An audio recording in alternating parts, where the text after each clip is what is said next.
여러분, 이 창세기 16장은요, 아브라함이 하갈을 통해 이스마엘을 낳았다는 이야기가 가장 밑바닥에 깔려있는 이야기인데, 그 말씀 전에 아브라함 이야기를 한번 요약하고 넘어가겠습니다. 자, 먼저 아브라함은 하나님께 부름을 받았습니다. 부름받은 아브라함은 복이 된다는 약속을 받았고요. 이 약속을 받고 길을 떠나는데, 아브라함은 하나님의 말씀을 따라갔다고 창세기 12장 4절은 말하거든요. 그리고 여호와의 이름을 부르고 제단을 쌓았다, 예배를 드렸다고 요약할 수 있습니다. 이렇게 해서 신앙의 기초를 다진 아브라함은요, 기근이라는 문제를 만나서 애굽에 갔습니다. 이것도 사실은 하나의 시험이죠. 그런데 아브라함은 하나님을 찾아간 것이 아니라 자기 스스로 문제를 해결하려고 했죠. 이 기근이라는 문제 앞에서 하나님은 아브라함에게 은혜를 베풀어 주셨어요. 재산도 얻었지만 빼앗겼던 아내를 다시 찾게 해주셨습니다. 그 다음에 두 번째 문제가 생겼는데, 조카와 함께 목초지 분쟁이 생겼습니다. 여기서 창세기 13장이죠. 조카 롯은 좋은 땅을 선택했습니다. 애굽의 땅과 같았고 에덴 동산과 같았고 물이 많은 땅인데, 아브라함이 선택한 가나안 땅은 어떤 땅인지 한마디도 안 나와요. 제가 이걸 이렇게 말씀드렸습니다. 여기서 아브라함은 하나님을 선택했다고. 이게 하나님께 기쁨이죠. 자, 그 다음에 조카가 또 포로로 끌려갔습니다. 창세기 14장입니다. 여기서 아브라함은요, 조카를 구해갖고 돌아옵니다. 근데 이때 하나님의 제사장 멜기세덱이요, 빵과 포도주를 가지고 나와서 아브라함을 대접하면서 그러죠. 하나님을 찬양하라고. 아브라함은 노획해온 전리품 가운데 10분의 1을 하나님께 드립니다. 멜기세덱에게, 제사장에게 바칩니다. 이웃을 사랑하면서, 조카를 구하면서 이 모든 것이 하나님이 행하신 일임을, 하나님의 능력으로 이루어져 있음을 고백합니다. 그러자 14장에 끝나고 15장 1절에서 하나님이 아브라함에게 찾아오셔서 이런 말씀을 하시죠. 내가 너의 방패다. 내가 너의 상급이다. 내가 너를 책임지고 지켜줄 것이고 내가 너의 상이 된다는 것입니다. 그런데 이 15장이 끝나고 16장에서 어떤 일이 생깁니까? 자, 75세에 부름받은 아브라함입니다. 75세에. 오늘 말씀에 보면은 아브라함이 가나안을 떠난 지 10년이 됐습니다. 85세입니다. 그런데 하나님이 약속한 아들이 없습니다. 그러자 아브라함의 아내 사라가 자기 몸종 하갈을 통해서 자녀를 이어가자 그러자 아브라함은 그대로 받아들입니다. 자, 여러분, 창세기 16장이요.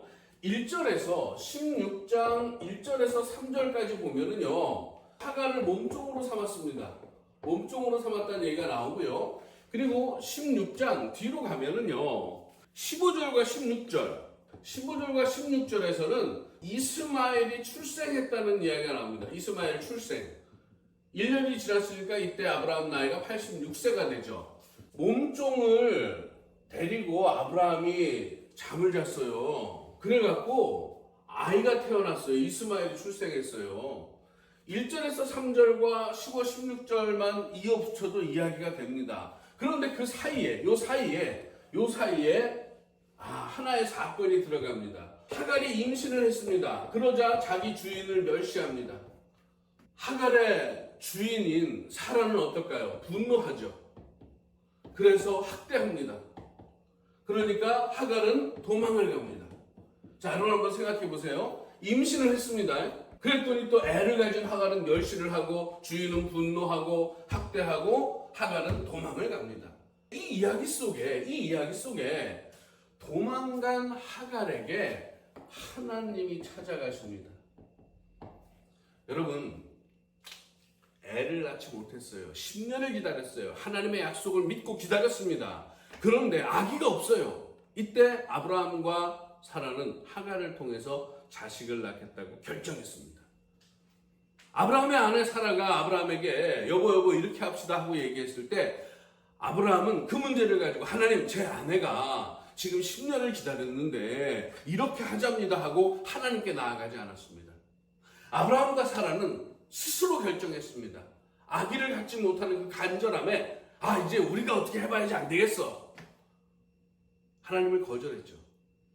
하갈은 자신의 의사로 아기를 가진 게 아니에요. 주인들이 시키는 대로 아기를 가졌습니다. 그런데 어쨌든 아기를 갖고 있으니까 얼마나 뿌듯했겠습니까?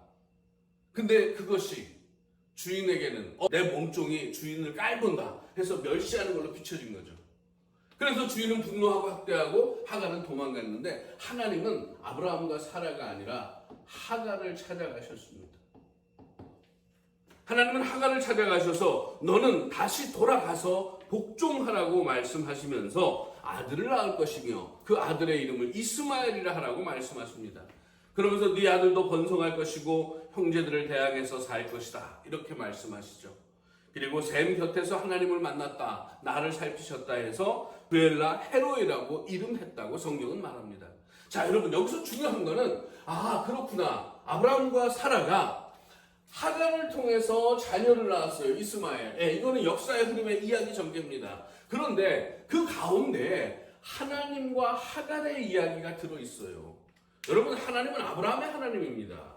이삭의 하나님, 야곱의 하나님이라고 성경에서 계속 나옵니다. 그런데 오늘 말씀 16장에서의 하나님은 아브라함과 사라를 찾아가신 게 아니에요. 왜? 아브라함과 사라는 자기 식대로, 자기 뜻대로 자기가 결정해서 일을 진행해 가고 있습니다. 하나님에게 손을 내밀지 않았습니다.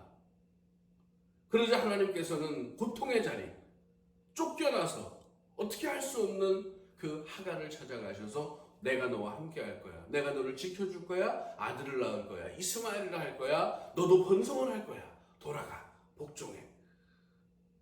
여러분, 여기서 느껴지시는 게 없으세요? 출산 지연이라는 시험 문제 앞에서 10년이 지났어도 아기를 못 낳았어요.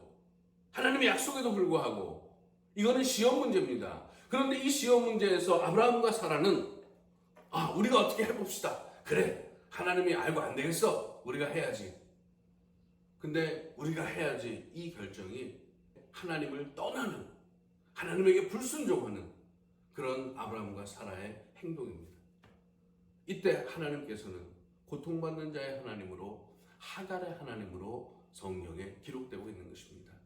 자, 여러분, 우리는 하나님 앞에 문제를 해결해 달라고 합니다. 맞습니다. 하나님 앞에 문제 해결해 달라고 그래야죠. 그런데 여러분, 중요한 게 있습니다. 신앙은요, 고통의 자리를 벗어나는 것이 아니라 그 고통의 자리에서 하나님을 만나는 것입니다. 많은 사람들이 고통을 벗어나게 해달라고 주여 주여 하고 기도할 수 있습니다. 그런데 여러분, 더 중요한 것은 고통의 자리를 벗어나는 것이 아니라 그 고통의 자리에서 우리가 하나님을 만난다는 것입니다.